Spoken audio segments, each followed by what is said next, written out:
and welcome to another edition of Kogi in Focus, a weekly spotlight on happenings and development in and around Kogi State. I'm Oluwatosin Osuji, also welcoming you to the month of June. On the program today, Nigeria celebrates Democracy Day as Kogi State's government and residents take stock of 19 years of uninterrupted democratic rule. Kogi State's government celebrates Children's Day, holds multi-faced workshop for the young ones, and puts smiles on the faces of children in hospital. And Kogi State mourns the death of veteran journalist and publisher Stephen Orogun and frontline politician Idris King. Details of these and more when we return. Don't go away.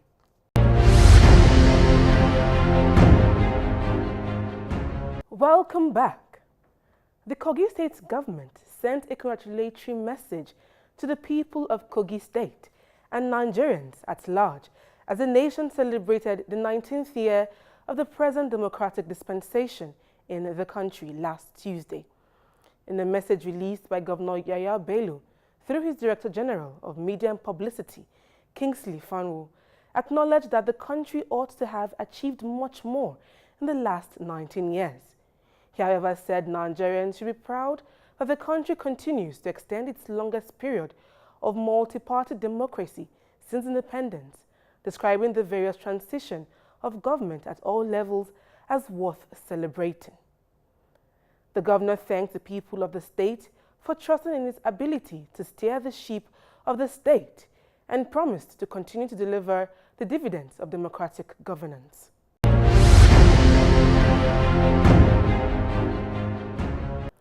Still on Democracy Day, Kogi State joined the rest of Nigeria to mark 19 uninterrupted years of democratic rule on Tuesday.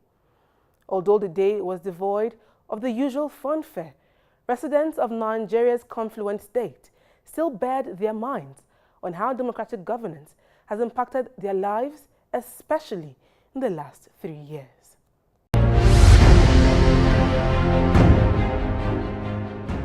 The feelings are mixed. While some say the government deserves a pass mark for its efforts, others see it differently, saying government needs to do a lot more, especially for the youths. And the present government, they have diversified their interest in this, especially in agric presently, and we are getting a result. Only it's not, it has not reached the level that it can reach the downtrodden Nigerian. Because when we are getting something to eat, you not care whoever is there. The hungry man is an angry person. Everybody was unanimous in the condemnation of the wanton killings in parts of the country attributed to Boko Haram terrorists and killer herdsmen. Many say government needs to do more to address these and other security challenges. In the area of security, we should still pray, and the government can still do better. Looking at what is happening in Benue, Taraba, and some other places. There are people that are bent on bringing down the government, but we know with time the government will still achieve the achievables. The promise made by President Muhammadu Buhari in his Democracy Day broadcast to pass the Not Too Young to Run bill was seen as a step in the right direction for the nation's democracy. Yes, I feel great and I feel very proud of him because we were thinking that because the man is aged, he will not grant that bill of Not Too Young to Run. But I'm happy when I heard him that he accepted the bill of Not Too Young to Run. He has given some of us hope that one day we will be where he is. So no matter how weak you are in democracy, you have a saying. Your saying is your voting right. You vote for whoever you choose to vote for. So I think with democracy, it is the government of the people, and I wish to commend Nigerians for getting it right again, that we are back in a democratic system of government. Kudos to the government in the area of freedom of expression, freedom of speech.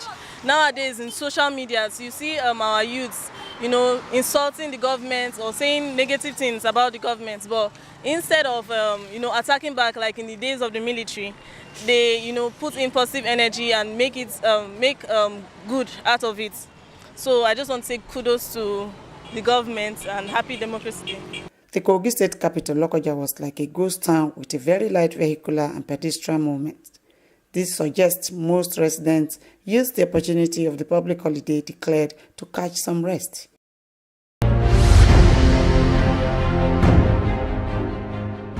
A few days earlier, Kogi State joined the rest of the country to celebrate Children's Day. The Office of Wife of the State Governor and the Ministry of Women Affairs and Children Development combined to come out with a Children's Day celebration that was different from the rest.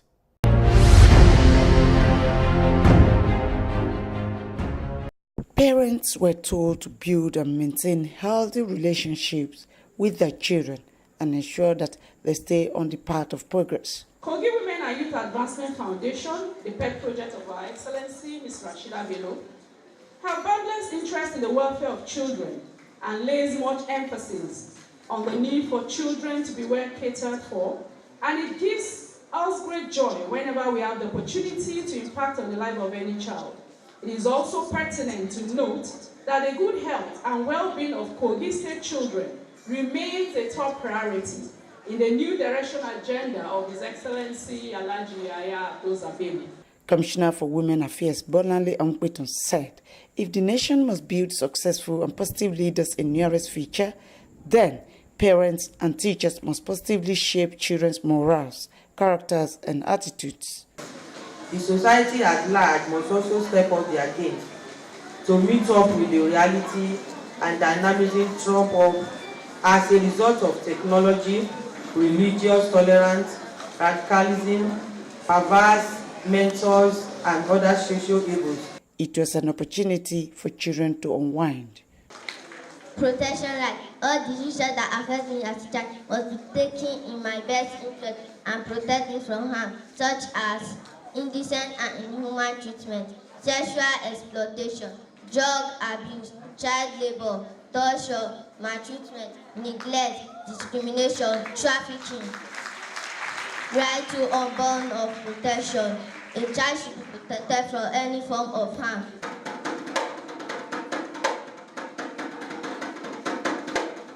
Councillors were invited to provide some pep talk for the children. Activities moved to Specialist Hospital Lokoja, where gift items were given to children on admission. Some hospital bills were also paid. Beneficiaries and hospital staff were full of gratitude. I was running around how I'll get the money. So before I reach here now, they say the governor's wife is here. And hearing that he's going to clear my bill. So I was so happy.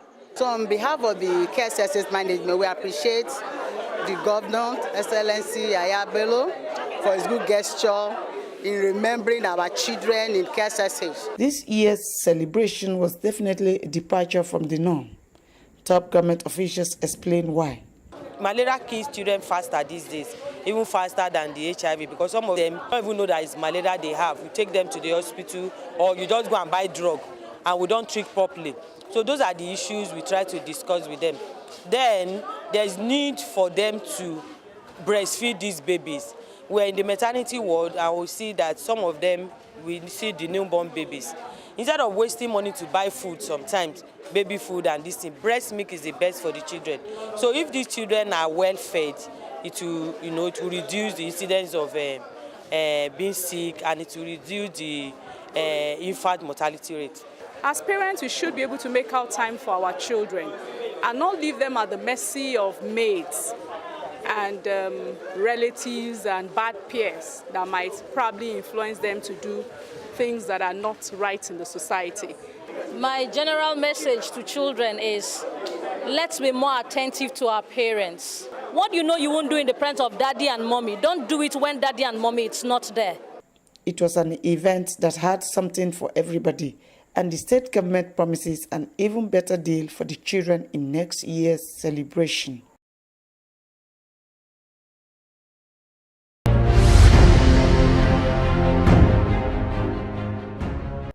It wasn't only in Lokoja that Children's Day was celebrated, as students and pupils across Kogi Central converged in Okene to mark the day. Top government officials were present to witness the colorful march past put together by a non-government organization in the state.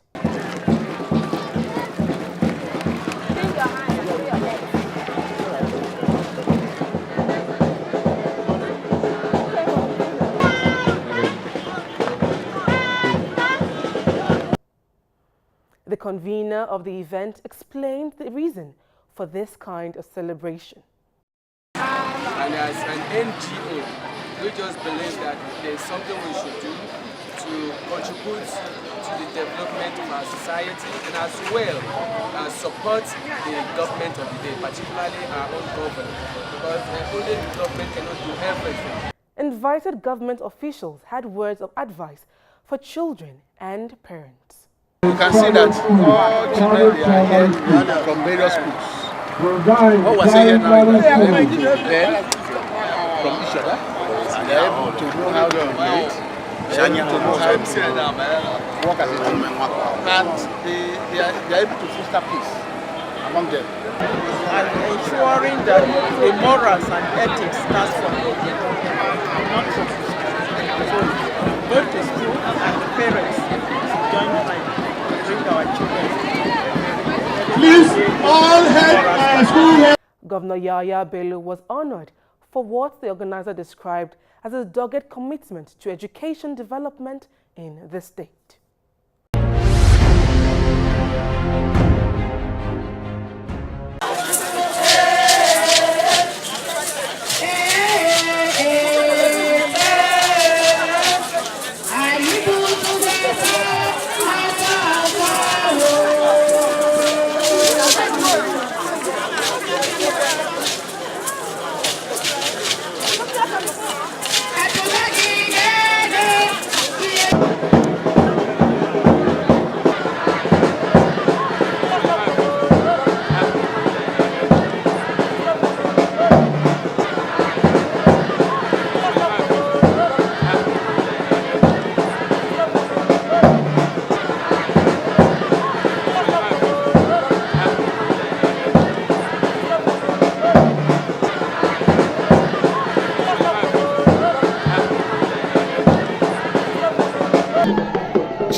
If you are just joining us, this is Kogi in Focus, your weekly package of happenings and major developments in and around Nigeria's confluent state. For more information, comment, and feedback, please call the numbers on your screen. Or better still, you can contact us through our social media handles, also displayed on your screen.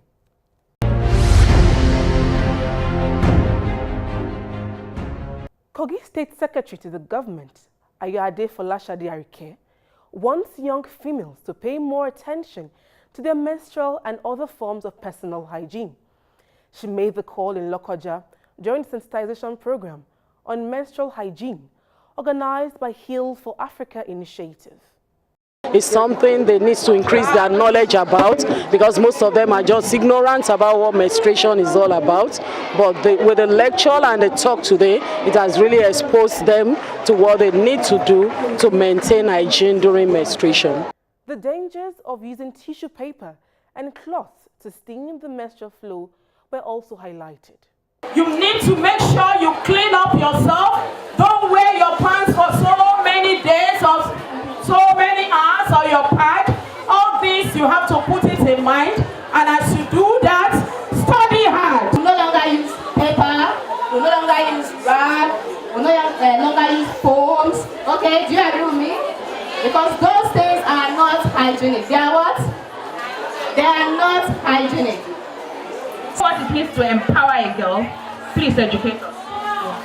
What it means to empower a girl, to tell them to know who they are as a woman, to tell them all about a woman, what woman can do and what woman can do without men. What it means to empower a girl is training a girl to become a woman, a very successful woman in life, and to become a good mother and a good wife in future. When you're building up that girl, when you are making her to become an important personality in the society. You're quite right, we girls, we have a personality worthy of emulation. And as girls, we can do what a man can do. By empowering a girl, you're trying to bring out the confidence in her. You're trying to bring out the potential in her that even in the whole wide world, nobody has that kind of potential in her. The convener of the program also had words of advice on how girls should manage their transition to womanhood. Able to educate people that, look, it's everybody's business. Menstruation is not just for the females, it's not just for the mothers, it is everybody's business, and we need to talk about it. How to use other cloth methods, and of course we know they have been using them, but we need to make sure it is hygienic. It's an opportunity for them, a rare opportunity, and I think they should take it. It should motivate them to be, very proud, very courageous, very hardworking girls that will grow up into very successful women in our society. Government is empowering parents. Government is empowering adults who are caregivers to ensure that they are able to provide the wherewithal. And when I say wherewithal, I'm not talking about just the economics. I'm talking about the knowledge, which is more important, because knowledge is power and knowledge is wealth. Former Miss Kogi and present women leader, National Youth Council of Nigeria, Sarah Yusuf, and others present at the event say it was worth the while. Some children will tell you because their parents didn't pay attention to them, they became bad in life or they went on the wrong path. But I don't think in this modern society now where we are enlightened on daily basis, like programs like this, people do programs like this and up. It's not their parents here now that is talking to them, it's not their parent here that is empowering them. So I feel as a girl, even if you are not paid attention to from your house or by your parents, you can go to, once you go out and you mingle with people, you see the positive side of life, you learn good things from people, and with that you educate yourself. You don't just wait for people to come and educate you before you say, okay, you've been educated.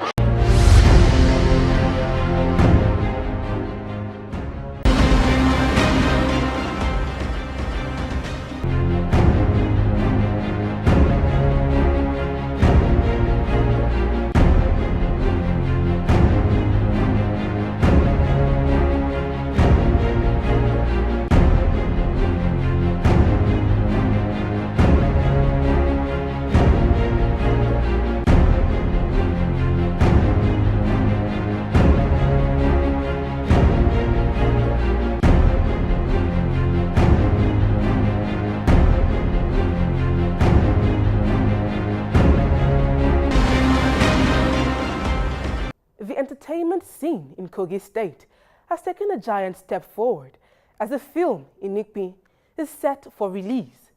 Senior Special Assistant to the Governor on Culture and Entertainment, Mr. Johnson Okoje, briefed newsmen on Inikpi, a touching story of a princess who gave her life up to save her kingdom. She says it's a must-watch.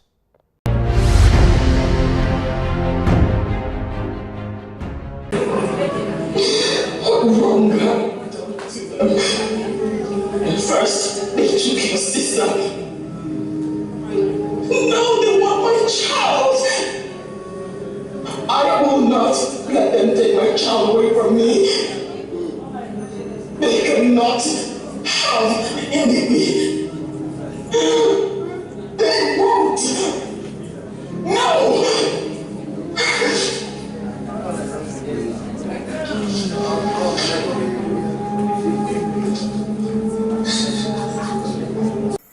A lot has been said in historical traditional circles about the Igala princess Inikpi, believed to be a brave female warrior who delivered the Igala kingdom from captivity by the Jogons of the Benin kingdom. Inikpi's story has been turned into a movie produced and supervised by Nollywood icon and Senior Special Assistant to the Governor on Culture and Entertainment, Mr. Johnson Okoje. Everything that has to do with my person, what I represent as a Kogi girl, was an inspiration for the making of this movie. We have people who are not even from Kogi State, schools that are not in Kogi State, they have the book Inikpi as part of their curriculum. That's what they learn from So we are trying to tell the tale, a different side of Unifi that the world might not know, and we are sharing it with them to come in and celebrate that aspect, because the aspect of sacrifice, of unity, of strength. Film director Frank Raja Arasi also spoke on the film's significance. The research that was put into place, understanding the people and their culture and their mannerisms and their understanding and the way they reason, it was the work that I know that took me a little, stretched me a little. But other than that, every other thing was the same. Trying to get the best out of every actor and making sure I bring out the story the best way I could tell it. Every cool guy should learn to honor and appreciate, most especially the Igalas, for keeping them still in the map. Because without the sacrifice, as it was told, the Igalas wouldn't have been existing today, because the war, according to the gods that was coming to them, was going to wipe out every human beast and whatever it is that exists on that land. You understand that they would never rise again. But her sacrifice made a huge difference and made sure that today Igala stands. The movie, which is shot both within and outside Nigeria, will soon appear in cinemas nationwide. Government officials, Mercy Johnson's husband, artists were present at the event.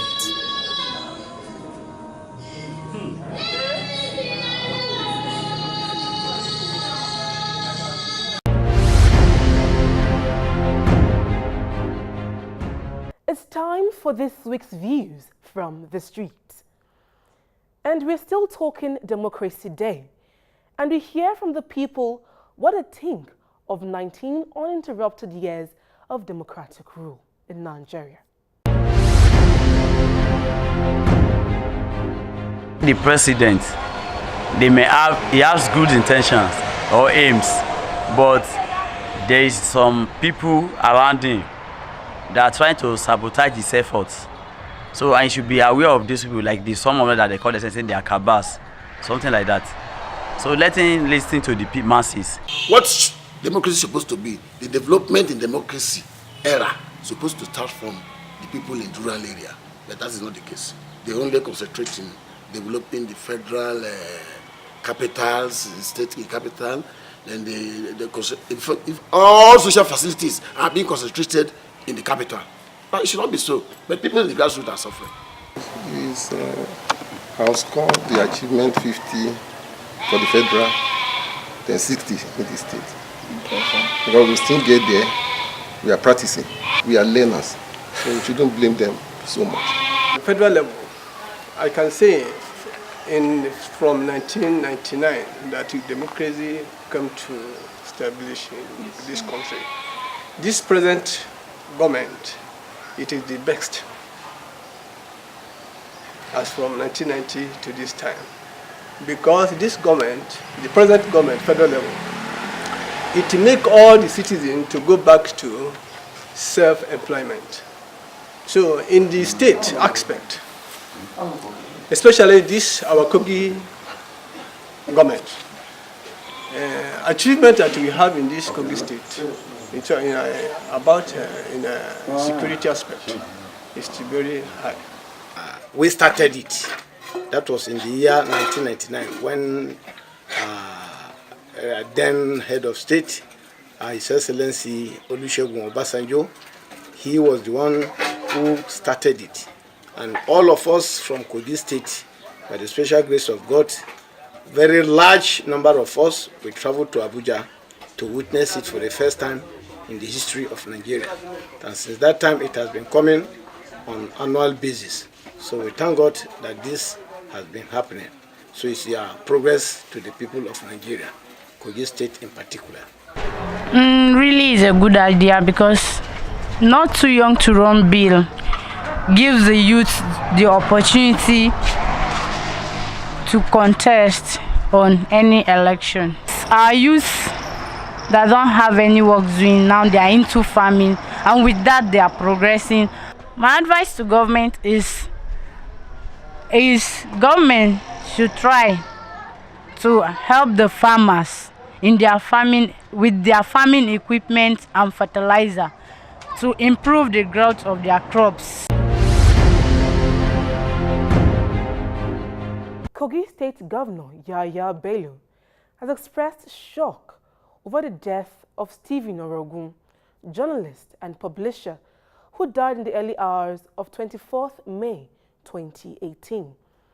The governor, through his media aide, said Orogun contributed immensely to the development of indigenous paper publishing in the state, thereby ensuring information got to the people at the grassroots. He commiserated with the Kogi State Nigeria Union of Journalists and the Fajita Chapel over the loss of an experienced media practitioner whose shoes were difficult to fill. The governor prayed to God to grant journalists in the state and the family the fortitude to bear the great loss, adding that the publisher will be greatly missed by the people of the state.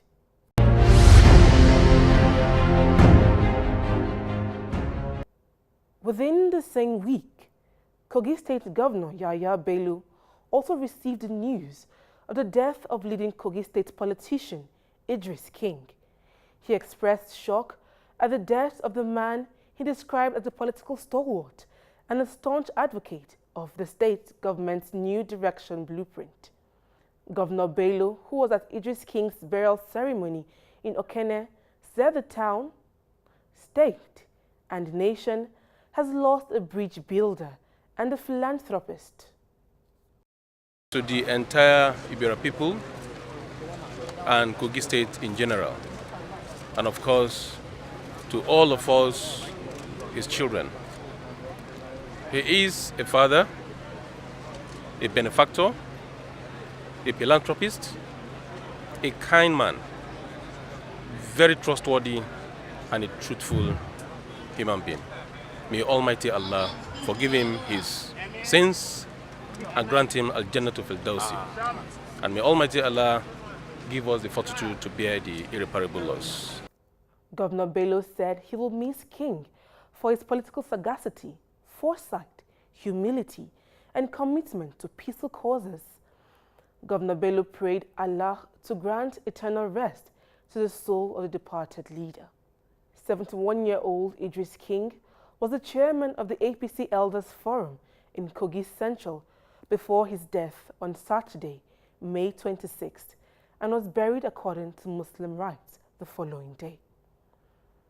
Here on Kogi in Focus, we also extend our prayers for the eternal rest of the departed souls and sympathy to their families. This is where we wrap it up on this week's edition of the program. Thanks for investing your time with us. Let's do it again next week, same time, same station. And remember to keep doing to others what you want them to do to you. I'm Oluwatosin Osuji. Have a pleasant week and a rewarding month. Bye for now.